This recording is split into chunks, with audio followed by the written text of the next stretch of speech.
الحمد لله وكفى والصلاة والسلام على من لا نبي بعد أما بعد أعوذ بالله من الشيطان الرجيم بسم الله الرحمن الرحيم وإذ قال ربك للملائكة إني جاعل في الأرض خليفة قالوا أتجعل فيها من يفسد فيها ويسفك الدماء ونحن نسبح بحمدك ونقدس لك قال إني أعلم ما لا تعلمون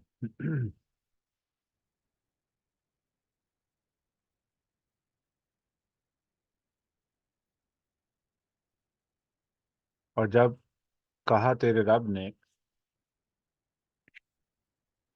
فرشتوں سے انی جاعل فی الارض خلیفہ کہ میں بنانے والا ہوں زمین میں خلیفہ، قالوا تو انہوں نے کہا اتجعل کیا آپ بنائیں گے فیہا اس زمین میں من یفسد جو فساد کرتا ہے یا کرے گا، ویسفک الدماء اور وہ یا پھر وہ خون کو بہائے گا، ونحن نسبح حالانکہ ہم تسبیح بیان کرتے ہیں بحمدکا تیری حمد کے ساتھ، ونقدس لک اور تیری پاکیزگی بیان کرتے ہیں، قال تو اللہ رب العزت نے فرمایا انی بے شک میں اعلم جانتا ہوں ما لا تعلمون جو آپ نہیں جانتے۔ اعلم کے دو معنی ہو سکتے ہیں، ایک معنی فعل مضارع سے جس کا معنی ہے میں جانتا ہوں یا جانوں گا، دوسرا ہوتا ہے سب سے زیادہ جاننے والا، جیسے کہ جیسے کہ نام ہم نے سنا ہے اشرف، اکرم، افضل، ٹھیک ہے، احمد، یہ سارے نام اسی وزن پہ ہیں۔ اعلم بھی، احمد کا مطلب ہے بہت زیادہ حمد کرنے والا، اشرف کا معنی ہے بہت زیادہ شرف والا، اکرم کا معنی ہے بہت زیادہ عزت والا، کرم والا، ٹھیک ہے، افضل سب سے زیادہ فضیلت والا، سب سے زیادہ فضیلت والا۔ تو عالم کا ایک معنی یہ بھی ہو سکتا ہے کہ سب سے زیادہ جاننے والا، ٹھیک ہے، لیکن وہ فعل نہیں ہوگا، پھر وہ اسم تفضیل ہوگا، اسے بولتے ہیں اسم تفضیل، ما لا تعلمون جو تم نہیں جانتے۔ اچھا جی، بیفور کہ ہم اس آیت کی ڈیٹیل میں جائیں، کچھ یاد ہے کہ ہم نے کل کل کیا کچھ ڈسکس کیا تھا، کون سے مسائل کور کیے تھے، کیا کچھ ہمیں سیکھنے کو ملا کل اس آیت سے؟ Quick recap.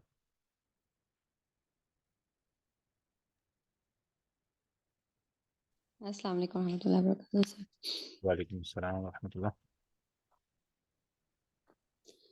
سر کل آدم علیہ السلام سے جو لوگ جو کہتے ہیں غلطی ہوئی، مگر اپنی مرضی کا استعمال صحیح نہیں کیا گیا، اس کو ہم غلطی کہہ سکتے ہیں نا، کہ اپنی ان کو انسان کو اللہ تعالیٰ نے مرضی کرنے کی صلاحیت دی اور اس صلاحیت کا استعمال ٹھیک نہیں کیا گیا، ہم یہ کہہ سکتے ہیں۔ ہاں ہاں، یعنی انسان تب ہی گناہ کو انوینٹ کرتا ہے جب وہ اپنی مرضی کے ذریعے اللہ رب العزت کے احکامات کے خلاف جاتا ہے، جیسے جی، اور آپ نے پھر بتایا تھا ازلہ کا مطلب ہے پھسلنا، یعنی آدم علیہ السلام کو شیطان نے بہکا دیا اور وہ جنت سے نکل گئے، اور اللہ نے ان کو پھر بھی معاف کیا جب اللہ تعالیٰ آدم علیہ السلام نے اللہ تعالیٰ سے معافی مانگی۔ ہاں وہ معافی مل چکی تھی، جی معافی ان کو مل چکی تھی، اور جو جنت سے وہ نکلے ہیں وہ معافی کے بعد، جی، وہ پلان کے تحت، آج اس کو ڈسکس کریں گے انشاءاللہ۔ جی اور ایک اور اس میں پوائنٹ تھا کہ اللہ سبحانہ و تعالیٰ نے شر نہیں پیدا کیا اور صرف خیر پیدا کی ہے، اور فجور کے معنی آپ نے بتائے تھے، فجر کی جمع ہے پھوٹنا، یعنی جذبات کا پھوٹنا، اور ہم نے اس یعنی اپنی ذات کو، یعنی اپنے جذبات کو کیسے کنٹرول کرنا ہے، چیلنج سارا یہ ہے. یعنی ہم یہ نہیں کہہ سکتے وی کین بلیم دیٹ اللہ سبحانہ و تعالیٰ has created evil inside us or around us. اللہ نے اچھائی کرنے کی قوت اور شر سے بچنے کی صلاحیت ہمیں دے دی. جیسے انسان اگر حدوں کو توڑتا ہے تو وہ بیماری اس کے اوپر خود آتی ہے، یعنی کہ وہ زیادہ کھاتا ہے تو وہ پھر خود اپنے آپ کو بیمار کرتا ہے. ہمارے لیے چیلنج یہ ہے کہ اپنی مرضی کا صحیح استعمال کرنا، برائی کو جنم نہ دینا. یعنی کہ برائی کو جنم انسان نے خود ہی دی ہے جب اللہ کے احکامات کو نہیں سنی گیا، یعنی کہ اللہ کے احکامات کو نہ سنا گیا تو تب برائی جو ہے وہ جنم لی گئی. برائی جو انسان کی طرف سے برائی ایکچوئل میں انسان کی طرف سے آئی ہے. اور آپ اللہ نے جو ہے وہ ہمیں سیدھا راستہ جو ہے وہ بتا دیا، صراط المستقیم کا سیدھا راستہ. اگر انسان جو ہے اپنی ٹیمپٹیشنس کو فالو کرتا ہے تو وہ خود اس سیدھے راستے سے مڑتا ہے اور پیچھے ہٹتا ہے. یعنی کہ سیدھا راستہ ایک جنت کی طرف جا رہا ہے، اور اس سے واپس آیا، موڑا، یو ٹرن لیا تو وہ جہنم کا راستہ ہے. یعنی کہ اس میں یہ بھی ایک پوائنٹ تھا کہ آزمائش کے کا آپ نے بتایا تھا کہ اگر اللہ کی طرف سے آزمائش آتی ہے تو اللہ پھر صبر بھی انسان کو دے دیتے ہیں. اور اگر آزمائش جو ہے وہ اس کی انسان کی برداشت کرنے کی صلاحیت پر آتی ہے، جتنا انسان کا لیول ہے برداشت کرنے کا، انڈیور کرنے کا، اتنی ہی لیول پہ آزمائش آتی ہے، پھر اس میں صبر بھی آ جاتا ہے. اور اس میں یہ تھا کہ اللہ تعالیٰ بہت رحمان و رحیم ہے. اللہ سبحانہ و تعالیٰ نے ظلم پیدا نہیں کیا. جی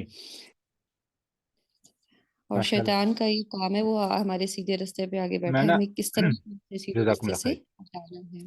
جزاکم جی اللہ سر. خیر. تو اس میں ایک اور پوائنٹ ہے کہ قتل قتل ابھی تک موجود نہیں ہے.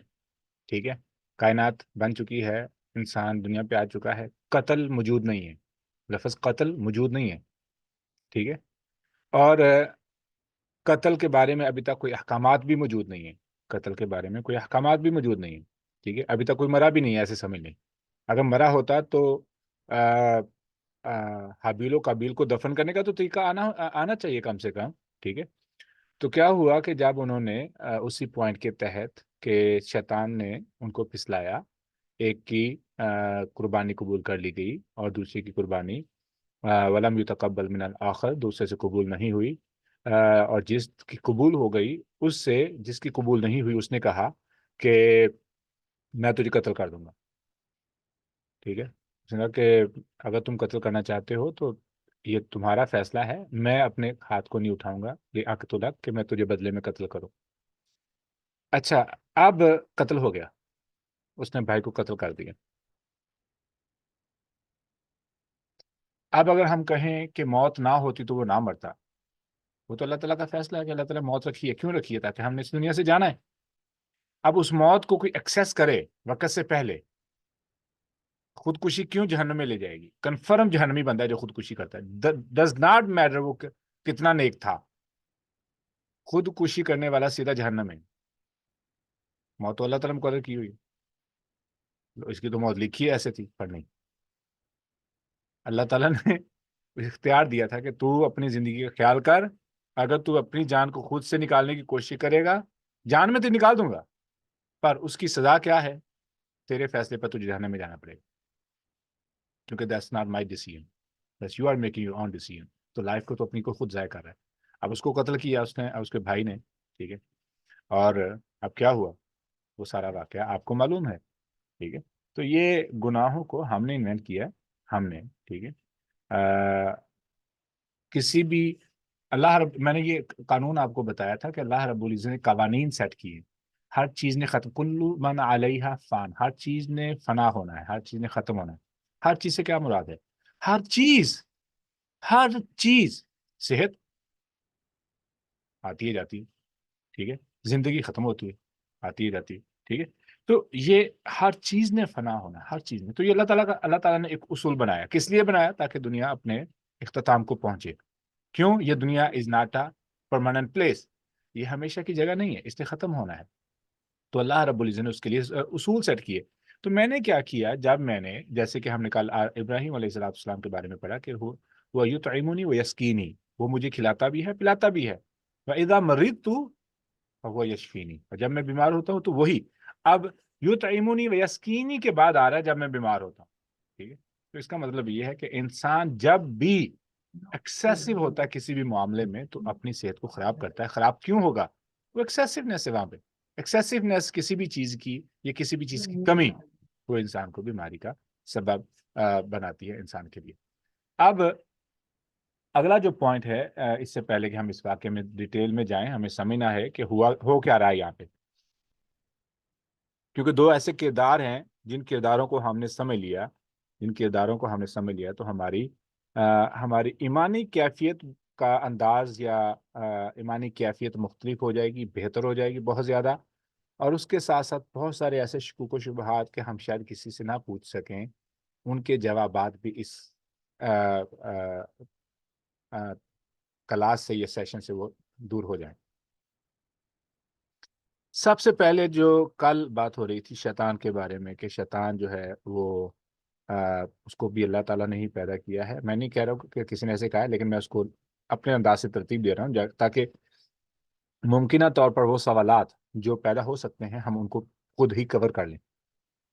شیطان کو اللہ رب العزت نے کیوں پیدا کیا جی؟ شیطان نہ ہوتا تو میں غلطی نہ کرتا، شیطان نہ ہوتا تو میں گمراہ نہ ہوتا. کیا اللہ رب العزت نے پہلے سے پلان کیا ہوتا کہ شیطان کو بھی میں نے دنیا میں اسی لیے چھوڑنا ہے؟ کیا اللہ رب العزت نے شیطان کو چھوڑا ہے؟ اگر اللہ رب العزت نے شیطان کو چھوڑا پھر میرا کیا قصور ہے؟ ٹھیک ہے، آج اس پورے فلسفے کو سمجھنا ہے، نمبر 1. نمبر 2، جو فلسفہ ہے وہ ہے تقدیر کا. وہ کیا ہے کہ اللہ رب العزت تو ہر چیز پہلے ہی جانتے ہیں، تو اس میں میرا کیا قصور ہے؟ اگر اللہ رب العزت ہر چیز کو پہلے سے ہی جانتے تو اس میں میرا کیا قصور ہے بھائی؟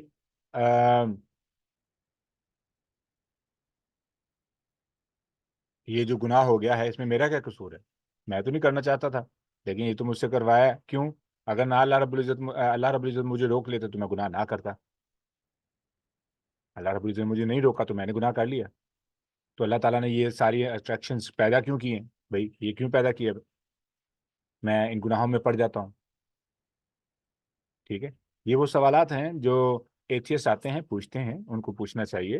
علم کے حصول کی نیت سے پوچھیں، بے جینون سوالات ہیں. ان کے جوابات کیا موجود ہیں؟ بہت تفصیل سے موجود ہیں. اگر دین حق ہو اور آپ اس حق کو سمجھیں اور آپ کے ذہن میں وہ حق، وہ تمام شکوک و شبہات دور نہ کرے، وہ حق نہیں.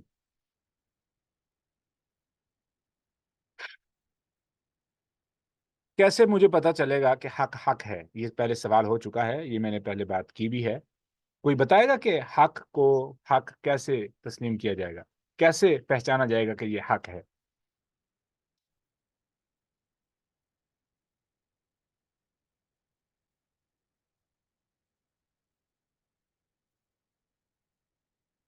کسی کو کچھ یاد ہے؟ بہت پہلے سیشنز میں یہ بات ہو چکی ہے. I don't know if anybody can recall it. نہیں یاد؟ اچھا. قرآن پاک کے معجزات میں سے سب سے اہم ترین جو معجزے ہیں، کسی نے انمیوٹ کیا تھا؟ جو میں نے کیا تھا کہ حق پہ عمل کرنے کے بعد دل مطمئن ہو جاتا ہے، سکون ہو جاتا ہے، کچھ ایسا. چلو سمجھتے ہیں. اچھا، سب سے پہلے قرآن پاک کی حقانیت کے 2 دلائل ہیں، 2 اہم ترین رول ہیں، یا 2 اہم ترین ثبوت ہیں جو قرآن کو حق بناتے ہیں. حق، ٹھیک ہے. اور کسی بھی مذہب کو جھوٹا ثابت کرنے کے لیے 2 ہی رول کافی ہیں. 2 ہی رول کافی ہیں. پہلا رول کہ وہ کتاب یا وہ بات وہ انسانی اثر و رسوخ سے ماورا ہو، یعنی انسان نے اس پہ کسی قسم کی مینوپولیشن نہ کی ہو، تبدیلی نہ کی ہو، اپنی عقل کا استعمال نہ کیا ہو، وہ بالکل محفوظ ہو. پہلا رول، ٹھیک ہے. دوسرا رول یہ ہے کہ انسان کی فطرت پہ عین پورا اترے. انسان کی فطرت پہ عین پورا اترے. اس کو جاننے کے بعد سمجھنے کے بعد انسان سر تسلیم خم کیے بغیر نہ رہ سکے، ماننی اس کی مجبوری بن جائے. اب ضد آ جائے، حد درمی آ جائے، انکار آ جائے، بائسنس آ جائے، تکبر آ جائے تو الگ بات. لیکن اندر سے انسان لاجواب ہو جائے کہ بھئی میرے پاس اب کوئی جواب نہیں بچا، اندر سے لاجواب کر دے، وہ حق ہے، وہ ہے حق، وہ ہے حق. ٹھیک ہے. اسی لیے نا قرآن پاک میں اللہ رب العزت نے سورہ بقرہ کے ابتدا میں کیا فرمایا؟ لا ریب فی، لا ریب فی. تو اس کے بارے میں ہم نے سمجھا تھا کہ ریب کسے کہا جاتا ہے. ٹھیک ہے. تو قرآن کیا کرتا ہے؟ وہ انسان کے ریب، تمام قسم کے ریب ختم کر دیتا ہے. یہاں پہ لفظ شک نہیں استعمال ہوا ہے، حالانکہ عربی کا لفظ ہے شک، یہاں پہ شک نہیں استعمال ہوا، یہاں پہ ریب استعمال ہوا ہے. اب ریب کیا چیز ہے؟ آپ کو پتا ہوگا کہ آپ نے وہ پیچھے سیشن میں کلاس میں سمجھ رکھا ہے. تو قرآن ریب کا، قرآن پاک ریب کا علاج ہے. ٹھیک ہے. اب واپس آتے ہیں. تو جو میں نے سوالات کیے کہ شیطان کو پیدا کیوں کیا، جبکہ پتا کہ اس نے انسان کو گمراہ کرنا ہے، تو کیوں پیدا کیا؟ کیا اللہ رب العزت نے بائی ڈیزائن ایسے کیا ہے، یا اللہ رب العزت ان تمام جو اعتراضات ہم کرتے ہیں ان سے ماورا ہیں، ان سے ماورا ہیں، ان سے پاکیزہ ہیں، ان سے سبحان ہیں، ان سے مقدس ہیں. ٹھیک ہے. مقدس بھی ہیں، مقدس بھی ہیں. ٹھیک ہے. ہر لحاظ سے. اچھا جی، اب اس کو سمجھنے کے لیے میں 2 مثالیں دوں گا.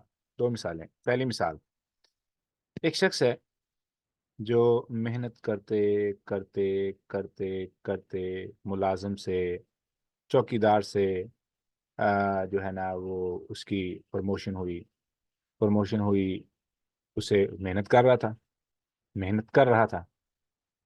اور جو کمپنی کا مالک ہے، جو باس ہے، وہ مخلص ہے، انتہائی مخلص ہے، قدر کرتا ہے آپ کی محنت کی، آپ کی مشقت کی. قدر کرتا ہے، حیا کرتا ہے، ایون کہ حیا بھی کرتا ہے. صرف قدر ہی نہیں، حیا بھی کرتا ہے. اب قدر کرنا اور حیا کرنا 2 الگ الگ چیزیں ہیں. قدر ہے کہ آپ نے جو کیا اتنا دے دیا. دوسرا یہ کہ آپ کی جتنی محنت ہے اس کو اس طریقے سے سمجھتا بھی ہے. ٹھیک ہے. اس انداز سے بھی سمجھتا ہے کہ تم یعنی ایمپتھی کہہ رہے ہیں. ٹھیک ہے.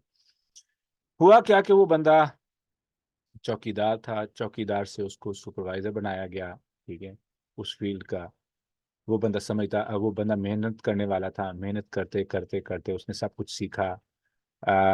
مالک نے اسے مینیجر بنا دیا. مینیجر سے کرتے کرتے کرتے اس کو 40 سال 50 سال کا ایکسپیرینس، کہ وہ ہر ڈپارٹمنٹ کو بڑے اچھے طریقے سے سمجھتا ہے، مثال کے طور پر. ٹھیک ہے.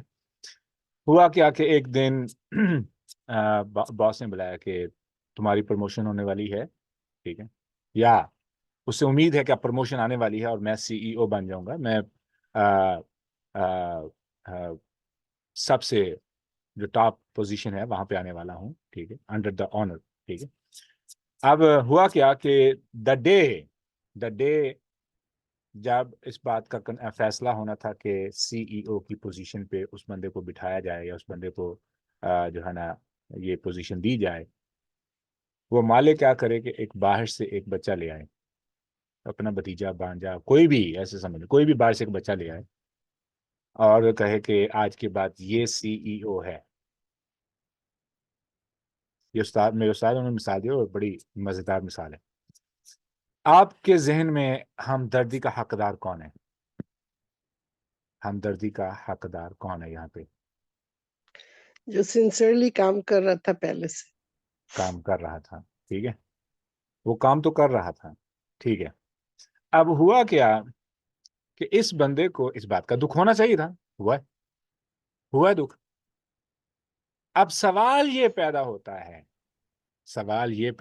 ہے کہ اس نے رینک اوپر آیا، جتنی بھی محنت اوپر کر کے اوپر آیا ہے، اس کو پروموشن مل رہی ہے نا، سب کچھ ہو رہا ہے نا. اس بندے پہ کیا حرج ہے، کیا افیکٹ ہے اگر مالک نے کوئی ڈیسیژن لیا ہے؟ کیا فرق ہے یہاں پہ؟ اگر اس کو وہ تمام پریویلیجز مل رہے ہیں، تمام بینیفٹس مل رہے ہیں، اس کو گاڑی مل چکی ہے، اس کو گھر مل چکا ہے، اس کو جو عزت ملنی تھی وہ مل چکی ہے، he will be there مالک کسی کو لے کے آئے نہ لے کے آئے، اس کو اس کی محنت کا صلہ مل رہا ہے. پرابلم کب ہوئی؟ پرابلم کب ہوئی؟ جس کو خدا تعالیٰ کو جس کے بارے میں بہت پہلے سے علم تھا، وہ کیا تھا کہ میں اتنی محنت کر کے اوپر آیا ہوں، یہ خدا اپنا فیصلہ کیسے کر کے کسی اور کو یہاں پہ لا سکتا ہے؟ پوائنٹ سمجھ آیا؟ جی سر. ایک تو اس کو حسد ہوئی کہ یہ دوسرے کو ہم سے اونچا کیوں کیا اللہ نے، تو یعنی ابھی اللہ پہ اعتراض کیا. ابھی ٹھہریے ماشاء اللہ، دیٹس اے گڈ پوائنٹ. ابھی ٹھہریے. اب یہ ایسا کیوں ہو رہا ہے؟ کیونکہ اس کو تھا کہ مالک کو مجھے ریکگنائز کرنا چاہیے، میری محنت کو ریکگنائز کرنا چاہیے، اور اس کے اندر وہ پوزیشن کی تما مالک کے ساتھ تعلق سے زیادہ اہم تھی. مالک کے ساتھ جو تعلق ہے اس سے زیادہ اہم اس کو اپنی ریکگنیشن تھی، اپنی محنت تھی، کہ میں اتنا کچھ کر رہا ہوں، میرے ساتھ ایسا کیوں ہو رہا ہے؟ آدم نے آ کے اس کے ہاتھ سے کچھ نہیں چھینا، سوری اس بچے نے آ کے اس کے ہاتھ سے کچھ نہیں چھینا، کچھ نہیں کیا. کیوں؟ مالک کا ڈیسیژن ہے، اس پوزیشن پہ کوئی آئے نہ آئے.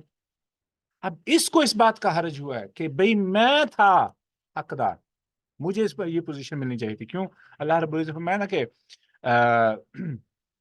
اِنَّا عَرَضْنَا الْأَمَانَةَ عَلَى السَّمَاوَاتِ وَالْأَرْضِ وَالْجِبَالِ فَأَبَيْنَ أَن يَحْمِلْنَهَا وَأَشْفَقْنَ مِنْهَا وَحَمَلَهَا الْإِنسَانُ. ہم نے اپنی امانت کو پیش کیا. امانت کیا تھی؟ امانت سے آپ بہت ساری تفاصیر میں کہ قرآن پاک ہے. قرآن پاک کیا ہے؟ کہ قانون کا نفاذ ہے. قانون کا نفاذ کیا ہے؟ کہ آپ نے اپنی مرضی کو استعمال کرتے ہوئے امن و امان قائم کرنا ہے. اور اللہ رب العزت کی طرف خود بھی کنتم خیر امت اخرجت للناس تأمرون بالمعروف وتنہون عن المنکر کے تحت اللہ رب العزت نے جب تک انسان کے اندر وہ ہائی پوٹینشل پیدا نہیں ہوا تب تک انبیاء کو بیچتے رہے. اور جیسے ہی انسان کی انٹلیکچول کیپیبلٹی اور انسان کی سوچنے سمجھنے کی اور فیصلہ کرنے کی صلاحیت اور ایکسپیرینس اس قدر انتہا کو پہنچا تو اللہ رب العزت نے رسول اللہ صلی اللہ علیہ وسلم کو بھیج دیا. اس کے بعد کوئی پیغمبر نہیں آئے گا، اس کے بعد پوری امت ہی وہ کردار ادا کرے گی جو پہلے انبیاء نے ادا کیا. اب ایک شخص جو ایک آیت پڑھ کر جی یہ پہلے بات ہوئی ہے دعوت و تبلیغ کے زمرے میں، ایک آیت پڑھ کر تبلیغ کے نظریے سے اللہ رب العزت کے پیغام کو آگے پہنچانے کے نظریے سے جب وہ ایک آیت پڑھ کر سناتا ہے تو ایگزیکٹلی وہ وہی عمل دہرا رہا ہوتا ہے جو رسول اللہ صلی اللہ علیہ وسلم وحی کے بعد کرتے تھے. اور فرق یہ ہے کہ وہاں پہ جبرائیل آتا تھا اور یہاں پہ ایمان بالغیب ہے، ایمان بالغیب. اور یہ کتنا افضل ترین عمل ہوتا ہے، کتنا افضل ترین عمل ہوتا ہے کہ آپ کیا نام ہے پیغمبرانہ عمل کر رہے ہیں. ہر عمل ہی پیغمبرانہ، یعنی ہر سنت ہی پیغمبرانہ ہے، ظاہر ہے. دعوت سے پاورفل کوئی ایسا عمل نہیں. اچھا خیر واپس آتے ہیں، اس کی تفصیل پہ بات ہو چکی ہے. تو ہوا کیا کہ وہ جو شخص اتنی محنت سے اوپر پہنچا تھا وہ دو مقاصد کے ذریعے، ایک تو مقاصد تھا کہ میں جو محنت کر رہا ہوں اسے مجھے صلہ ملے. صلہ کیا ملے؟ کہ اسے ریکگنائز کیا جائے، اس کی تعریف کی جائے، میری تعریف کی جائے. تو تعریف کے پیچھے وجہ کیا ہوتی ہے؟ ہمیشہ تکبر. جو شخص یہ چاہتا ہے کہ اس کی تعریف ہو تو وہ ریاکاری کر رہا ہے، اور جو یہ سمجھے کہ میں تعریف کا حقدار ہوں تو وہ متکبر ہے. اس میں یہ بیماری جو آ رہی ہے نا، یہ شروع سے آ رہی ہے. اللہ رب العزت اتنے پیار کرنے والے ہیں کہ اس کو نوازتے جا رہے ہیں. کس بنا پر؟ جیسے میں نے بتایا کہ اللہ رب العزت محنت کی قدر کرتے ہیں، محنت کی قدر کرتے ہیں. تو وہ محنت کر رہا تھا تو اللہ رب العزت اس کو پروموشن پہ پروموشن، پروموشن پہ پروموشن، پروموشن پہ پروموشن اس کو ملتی جا رہی ہیں. اس قدر کہ یہ تو جبرائیل علیہ الصلوۃ والسلام کے ساتھ ہے. ٹھیک ہے، ہائی رینکڈ اینجل ملائکہ کے ساتھ اس کا جو ہے نا وہ ہے رینک. اندازہ لگائیں کہ اللہ رب العزت نے شیطان کو الگ مخاطب کیا تھا جب آدم علیہ السلام کو سجدے کی بات کی، اور شیطان سے کہا کہ تو نے سجدہ کیوں نہیں کیا اذ امرتک، میں نے جب تجھے حکم دیا تھا۔ اندازہ لگائیں کہ کسی بھی اینجل کو اس طریقے سے مخاطب نہیں کیا گیا جیسے کہ اس ابلیس کو مخاطب کر کے کہا تھا کہ بھئی میں نے تجھے حکم دیا تھا، that was my command اذ امرتک، ٹھیک ہے۔ تو یہاں سے پتہ چلتا ہے کہ اس کو کتنی پرائورٹائزیشن مل چکی تھی، پر مسئلہ پھر وہیں پہ ہے، تو اپنے رینک پہ ہے، تیری عزت، تیرا وقار، تیری پروموشنز نہیں افیکٹ ہو رہی اگر تو اس بچے کے ساتھ، اس نئی مخلوق کے ساتھ پنگا نہ لے، کمپٹیشن میں نہ آئے، حسد نہ کرے۔ بس جیسے ہی اس نے اس حسد اور تکبر، دو چیزیں نا، تکبر تو مین چیز تھی، تکبر کی بحث میں ہم جائیں گے جب ہم استکبر وکان من الکافرین کی آیت میں جائیں گے، ٹھیک ہے نا، 2 آیتوں کے بعد جائیں گے تو پھر ہمیں اس مضمون کو مزید سمجھیں گے کہ تکبر کس طریقے سے پھر اس نے دکھایا اپنا۔ اچھا جی، اب ہوا کیا کہ یہ جو بچہ ہے یہ پوزیشن پہ بیٹھ گیا ہے اور کام پہ آ رہا ہے، ٹھیک ہے۔ اس سے پہلے سجدے والا کام ہو چکا ہے، اس بچے کا تعارف پوری کمپنی کے اندر ہو چکا ہے۔ یہ میرے بال میں کتنے تنگ کر ہے۔ اچھا، اللہ رب العزت نے فرشتوں کے اندر اس کا تعارف کروا دیا ہے، اس کی پہچان ہو چکی ہے، اس کو یہ بندہ ایکسپوز ہو چکا ہے، سی ای او، اس کا ایجنڈا ایکسپوز ہو چکا ہے کہ he was doing everything all along for a reason, for a special purpose. That was not to please Allah subhanahu wa ta'ala, there was recognition. وہ تھی تعریف، وہ اللہ کے لیے کچھ بھی نہیں کر رہا تھا، اپنی تعریف کے لیے جو کچھ کر رہا تھا۔ کیا ایسے نہیں ہوتا کہ اگر آپ کسی بچے کسی انسان کو جو انتہائی کرپٹ ہے، انتہائی زیادہ کرپٹ ہے، اور وہ حج عمرہ کرائے، اس کو دوبارہ عزت نہیں ملتی؟ لوگ عزت کرنی شروع کر دیتے ہیں۔ کیوں کرنی شروع کر دیتے ہیں؟ بھلے اس کا مقصد عزت کے حصول کے لیے حج عمرہ کرنا تھا، اللہ تعالیٰ دے دیتے ہیں۔ اب وہ ایکسپوز دوبارہ ہو جائے تو الگ بات ہے، ٹھیک ہے۔ اللہ تعالیٰ اسے نواز دیتے ہیں، اتنے رحیم ہیں، اتنا پیار کرنے والے ہیں، پھر بھی نواز دیتے ہیں کہ تیرا گھٹیا، مجھے پتا کہ تو حرام کی کمائی کے ساتھ اپنی حرام کی اس دولت کو پاکیزہ کرنے کے لیے، لوگوں کو دکھانے کے لیے، صرف تیرا مقصد ہی لوگوں کو دکھانا ہے، تو کر آیا ہے، میں پھر بھی تجھے عزت سے نواز دوں گا، یہ تو یہی چاہتا ہے نا، تجھے دے دوں گا۔ اندازہ لگائیں کہ اللہ تعالیٰ انسان کی گھٹیا سوچ پہ بھی اس کو نواز دیتے ہیں۔ اگر ایسا نہ ہو تو یہ جب بتوں سے مانگنے والوں کو کیوں مل جاتی ہیں، ان کی آرزویں، ان کی تمنائیں کیوں پوری ہو جاتی ہیں؟ اللہ تعالیٰ کو ترس آتا کہ بھئی تو کس سے مانگ رہا ہے، تجھے نہیں ملے گا، تو میری مخلوق ہے، میں پھر بھی تجھے نواز رہا ہوں، جا تو جس سے مرضی مانگ، آخر کار بندہ تو میرا ہے، مجھے تو نظر آ رہا ہے نا تو محتاج ہے، مجھے تو نظر آ رہا ہے نا۔ مثال کے طور پر میں ایک ویڈیو دیکھ رہا تھا کہ عیسائی خاتون وہ قبرستان جاتی ہے تو وہ دعا کر رہی تھی کہ اے خدا مجھے کوئی نشانی دکھا کہ یہ میرا جو بیٹا ہے وہ سکون میں ہے، اس کی روح سکون میں ہے۔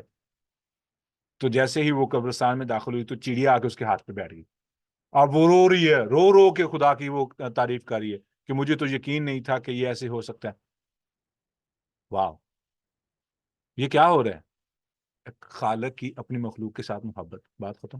بھلے وہ خدا کو نہیں مانتی اس طریقے سے جیسے کہ اس کو ماننا چاہیے، بھلے کہ اس کا وہ عقیدہ نہیں ہے جیسے کہ مومن بندے کا عقیدہ ہونا چاہیے، بھائی وہ کسی نہ کسی طریقے سے رب سے ہم کلام ہونے کی کوشش کر رہی ہے، تو رب اتنا حیا کر رہا ہے کہ ایک پرندے کو، واقعی طور پر اس نے کہا کہ میں نے کبھی بھی اس پرندے کو پہلے نہیں دیکھا، کہاں سے یہ پرندہ آیا اور میرے بازو پہ بیٹھ گیا، اور وہ رو رہی ہے۔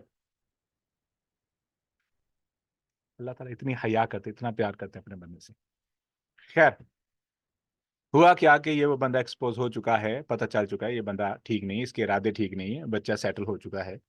بچے کو کرنا کیا ہے؟ اس بچے کو کچھ بھی نہیں کرنا ہے، بس اسے یہ کہا گیا کہ don't go into that area, that's it. اسے یہ کہا گیا اور اسے کہا کہ یہ سارا علاقہ تیرا، جیسے مستی کر۔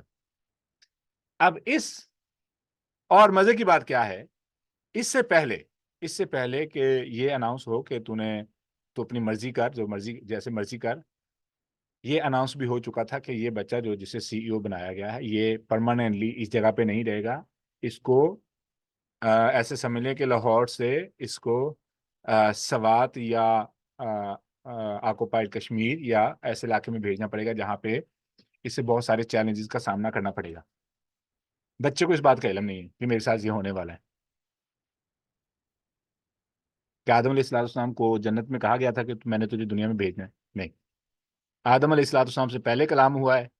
آدم علیہ السلام کی تخلیق سے پہلے انی جاعل فی الارض خلیفہ، کن سے؟ فرشتوں سے اور ابلیس سے. باقی فرشتوں سے اللہ تعالیٰ نے یہ بات ذکر کی ہے. اور تب آدم علیہ السلام کو کہا گیا جب آدم علیہ السلام نے غلطی کی. That's it. ٹھیک ہے. اب ہوا کیا؟ پوائنٹ کو سمجھنے کہ وہ جو بچہ تھا اس کے بارے میں یہ اناؤنسمنٹ ہو چکی تھی کہ بھئی اس نے نہ یہاں پہ رہنا نہیں ہے، بلکہ بھلے اس کو یہ پوزیشن مل چکی ہے، he is not going to stay here. اب وہ جو بندہ جس کو سی او کی پوزیشن کا انتظار تھا، وہ آتا ہے، آ کے کہتا ہے کہ تجھے پتا ہے کہ تجھے یہاں سے نکال دیا جائے گا. اور وہ کہے کہ ہیں کیوں مجھے نکالا جائے گا؟ اور تم یہاں پہ پکا پکا نہیں رہنے والے، اور تم تو عارضی ہو، تمہیں یہاں سے نکال دیا جائے گا. تم ایسی جگہ پہ جانے والے ہو جہاں پہ جا کے بہت تمہیں مشقت کا سامنا کرنا پڑے گا. انا خلقنا الانسان فی کبد، بڑی مصیبت و مشقت میں پڑنے والا ہے تو. ٹھیک ہے. تو اگر تو چاہتا ہے، دیکھ کتنی عیاشی ہے، دیکھ کتنی موج اور مستی ہے. اگر تو چاہتا ہے یہیں پہ ہمیشہ کے لیے رہے تو میری بات مان لے، میں تیرا خیر خواہ ہوں، میری بات مان لے کہ یہ جو درخت ہے اس کو کھا لے تو کیا ہوگا؟ ان تکون ملکن او تکون من الخالدین، یا تو ہم جیسا ہو جائے گا، فرشتوں جیسا، پھر یہاں پہ ہمیشہ رہے گا، یا تو ہمیشہ رہنے والوں میں سے ہو جائے گا. Like you will never leave this area. پھر آپ کو سٹیزن شپ مل جائے گی. Then you never gonna be removed.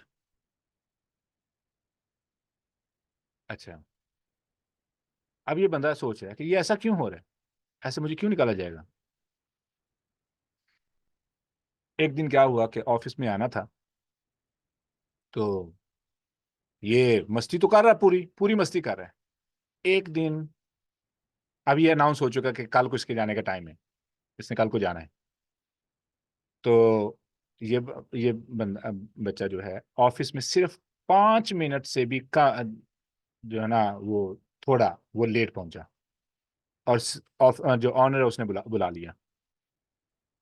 اس نے کہا کہ because you came 3 minutes late, you came 5 minutes late, I'm sending you out of this area to that area. اور آگے سے بچہ یہ کہے کہ بھئی یہ کیا بات ہوئی، تمہارا تو یہ پلان پہلے سے تھا مجھے یہاں پہ بھیجنے کا، یہ کوئی بہانہ تو نہیں ہے کہ میں 5 منٹ لیٹ آیا ہوں اور آپ مجھے اس بنا پر نکال رہے ہیں. That was your plan all along. یہ کہہ سکتے تھے آدم علیہ السلام، کہہ سکتے تھے. اور یہ میں نے جو سینیریو بتایا یہ سارا قرآن پاک میں مختلف اینگل سے یہ بیان ہو چکا ہے. لیکن یہ سینیریو میں نے آپ کو جو بلڈ کیا ہے یہ ایک الگ سے، لیکن یہ ایگزیکٹلی سٹوری ہے شیطان اور آدم کی. مسئلہ کہاں پہ بنا؟ یہاں پہ جب آدم علیہ السلام سے کہا گیا کہ I'm sending you, I'm making you to leave this area، میں تمہیں یہاں سے نکلنے پہ مجبور کر رہا ہوں. اہبطوا، نکل جاؤ، اہبطوا، اتر جاؤ. ٹھیک ہے، منہا جمیعا، سب کے سب. اب آدم علیہ السلام نے یہ نہیں کہا کہ فَبِمَا أَخْرَجْتَنِي، کیونکہ تو نے مجھے نکالا ہے، تو اس میں میرا کیا قصور ہے. نہیں. دوسری طرف جو وہ شیطان ہے اس کا اعتراض کیا ہے؟ اب اگر دیکھیں 2 مخلوقات ہیں، 3 مخلوقات موجود ہے اس وقت. ٹھیک ہے، فرشتوں کو ایک سائڈ پہ کر لیں، فرشتوں کو اور ابلیس 2 مخلوقات، اور یہاں پہ ہے تیسری مخلوق آدم. ٹھیک ہے، 3 ایونٹ پیش آئے ہیں، تینوں مخلوقات نے ایک عمل کیا ہے جس پہ اعتراض لگ سکتا ہے، اعتراض اور سوال کھڑا کیا جا سکتا ہے. سب سے پہلے فرشتوں نے اعتراض کیا تھا اللہ رب العزت کے فیصلے پر. وہ ایک سٹوری ہے ایک انسیڈنٹ ہے، ایک نئی چیز ہے جو فرشتوں نے کی ہے، ایک چیز۔ دوسری ہے شیطان، اس نے غلطی کی ہے اور اعتراض کیا، دو کام کیے ہیں، غلطی بھی کی ہے اور شکوہ بھی کیا ہے، غلطی بھی کی ہے، شکوہ بھی کیا ہے۔ تیسرے نمبر پہ ہے آدم، جس نے صرف اور صرف غلطی کی ہے اور شکوہ نہیں کیا، ایک اپوزٹ عمل کیا ہے شکوے کی بجائے۔ وہ کیا ہے؟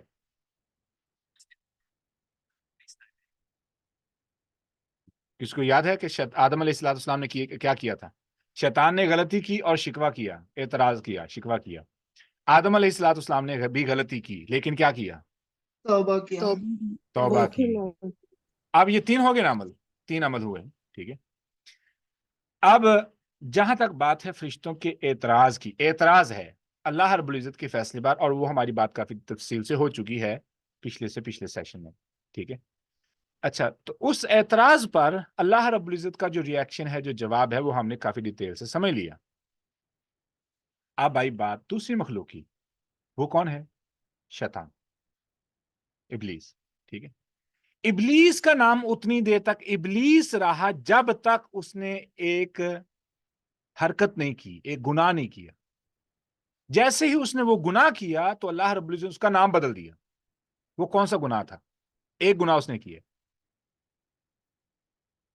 قالا سجدہ انا کرنے خیر کا انکار کیا اور کہا کہ میں خیر منہ، کیا کیا اس نے؟ تکبر۔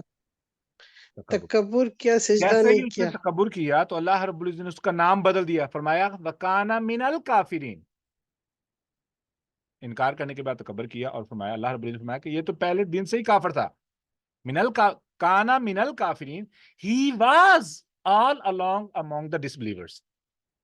اس کا مطلب یہ ہے کہ شیطان تو، ابلیس تو تھا، عبادت کر رہا تھا، اس عبادت کی بنا پر اس کو پروموشن مل رہی تھی، اس کو صلہ ملتا گیا، صلہ ملتا گیا، صلہ ملتا گیا، صلہ ملتا گیا، یہاں تک کہ اس کے اندر کی آگ جب تک ایکسپوز نہیں ہوئی۔ جیسے ہی وہ ایکسپوز ہوئی، اب وہ مطالبہ نہیں کر سکتا کس چیز کا، کیوں؟ اس کو جو پروموشن کے طور پہ جو صلے ملتے رہے ہیں، جو اس کو انعامات ملتے رہے، ہی ایسے بول رہے ہیں کہ اس نے کیش کر لیا تھا اپنی ساری محنت کو کیش کر لیا تھا پروموشن کی شکل میں۔ اب یہ کو انسیڈنٹ ایسے تھا، کو انسیڈنٹ کہہ لیں کہ اس نے اپنے آپ کو ایکسپوز اس وقت کیا، اللہ رب العزت نے اب شیطان کا بھی امتحان لیا، یہ شیطان کا بھی امتحان تھا، فرشتوں کا بھی امتحان تھا، آدم کا بھی امتحان تھا۔ اسی واقعے کے اندر تین مخلوقات کا امتحان ہوا۔ ان تینوں مخلوقات میں سے ایک مخلوق کو